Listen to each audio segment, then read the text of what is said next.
Hi, I'm Mark from An American in Russia. Now, I've had cavities filled, tests run, and even surgery in Russia, and I'm still here to talk about it.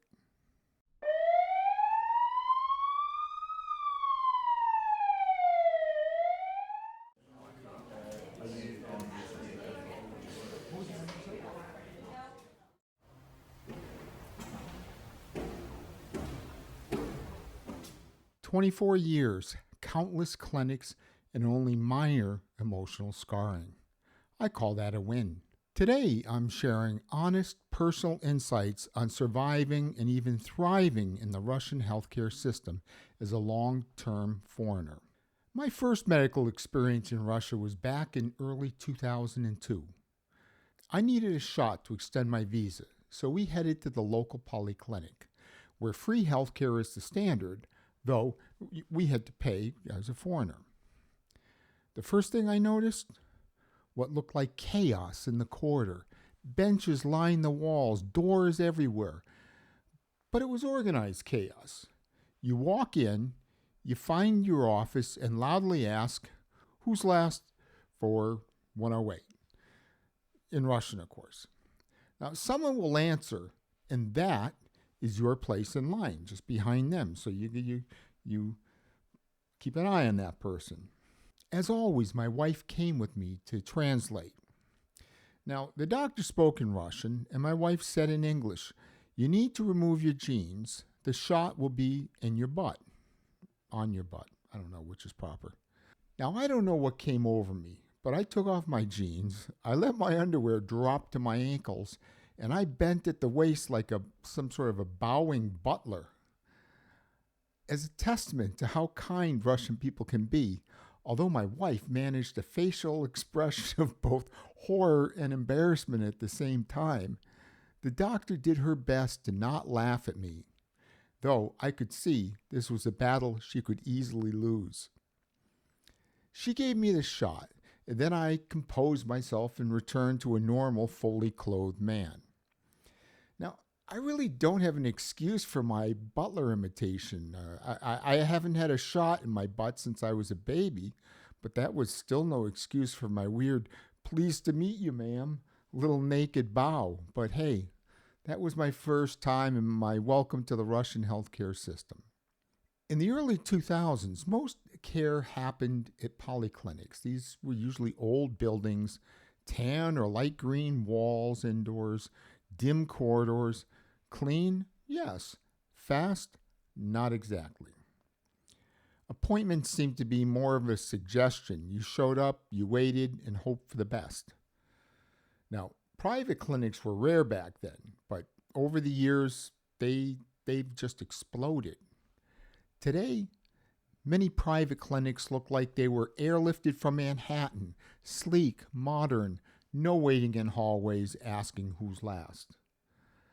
A visit costs, it depends upon where you are, but in my city, a visit costs about 2,500 rubles, or about $25. During my wife's pregnancy in 2005, we paid for a private obstetrician. Still, when she checked into the main city hospital for twins from multiple births, she was handed a list of supplies to bring, everything from diapers to the suture kit for a C-section. Oh, and food? Basic gruel, unless you had someone, in our case, my mother-in-law, deliver real meals daily. Now, we paid extra for a private room. That was about $10 a day, not bad for some privacy, plus that allowed me to come and visit my wife. If she was in a ward with several other patients, I could never visit her the whole time she's in the hospital. The living conditions were rough, but the care itself, I think, solid. And that's what really matters, I guess. Now, years later, I had a hernia operation. My expectations were pretty low, but the ward floor was newly renovated, fresh, modern. Again, we splurged on a private room. That was, at that point, $15 a day. It had a flat screen TV, fridge, private bathroom. Honestly, nicer than some hotels I've stayed at. And the care, I think it was top notch. Different from the US, though, there was no coddling, no bedpans, no meals in bed. If you needed the bathroom, even after surgery, you get up and you walk there. And I know I needed it. And that's what I did. Wasn't easy, but I did it. At mealtime, someone knocked on the door, said time to eat. So you'd shuffle down the hall to a cafeteria-style setup and just sit down with other patients. You'd line up for food, sit down, and eat. And honestly, I kind of liked it. The food was plain, but it tasted fine. And it gave you a chance to chat with other patients.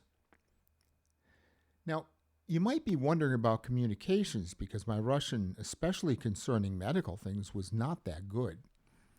Well, at the hospital I went to and stayed, nobody I met spoke English, except the head nurse on the second shift. Turned out she was a former student of mine and spoke at the upper intermediate level. Winning. Fast forward to 2020. Well, COVID hit me hard. First time in an ambulance, first time needing oxygen. I spent a month in a COVID hospital, the first several days in intensive care. The facilities were old, but understandable under the circumstances. During my month in the COVID hospital, nobody I met, whether workers or patients, spoke English, so I needed to communicate in Russian. But this wasn't as hard as you might think because basically all the patients who were there for the same thing, COVID. The thought of living in a ward with 7 other men was also not that bad at all. There was a rotation of sorts, but you got to know most of the guys and their habits. Intensive care was, well, intense. Now, I did a YouTube video about this, and the link is below in the description. As for our daughters, well, they grew up using the free children's polyclinic system. Vaccinations, checkups, standard care, a few private doctor visits whenever we needed that, but usually just the polyclinic. And no, I never had to pull out my wallet for those routine visits at the polyclinic. When I first arrived, Russian healthcare horror stories, well, they were real. Facilities were rough, equipment old, and salaries for doctors and nurses painfully low. Very low. Honestly, the system ran, I think, just on pure dedication of the doctors and nurses. I don't know how else. Today, it's changed dramatically. New polyclinics are being built. I've been to one recently in my city. It's modern, clean, efficient, beautiful. Sure, you'll still hear scary stories from people, but what country do you not hear scary healthcare stories from? And a lot of the stories you hear here in Russia, they're still leftovers from the past. From what I've seen, healthcare in Russia today is much better, and I feel comfortable with it. Now let's do some frequently asked questions. Just question number 1. Is healthcare free for foreigners? The answer, no. You'll need private insurance or you'll need to pay out of pocket. Question 2. How good are Russian hospitals and clinics? Well, the answer, it depends. Usually in big cities, it's very good. Rural areas, well, I think that it can be a gamble. Number 3. Will doctors speak English? Rarely. Bring a friend, bring a translator, bring patients. Question number 4. Is healthcare expensive? Well, compared to the U.S., no, it's a bargain. Question number 5. Can I get my prescriptions filled easily? Well, I would say the short answer is yes, but brand names can differ, and pharmacists don't always speak English, so maybe have the generic name if you can. If you're nervous about doctors in Russia, I get it. But 24 years later, I'm living proof that you can survive it. Maybe you've had your own medical adventures abroad. Share them down in the comments. But until next time, пока.